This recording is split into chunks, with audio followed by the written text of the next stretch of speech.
రకరకాలైనటువంటి పుకార్లు, రకరకాలైన అనుమానాలు ఉన్న మాట వాస్తవాలు మాకు తెలియదు.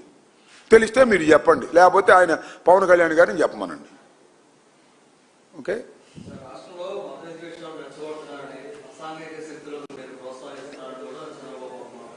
అంటాడు.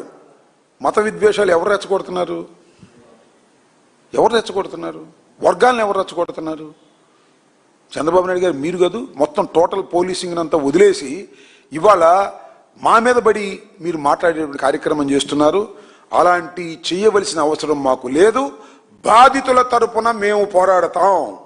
బాధితులు ఎవరైనా సరే, వాళ్ళు మా పార్టీ వాళ్ళు కాకపోయినా, పోలీసు వికృత రూపం చూపించినప్పుడు, యాక్సెస్గా ప్రవర్తించినప్పుడు వారికి అండగా ఉంటాం.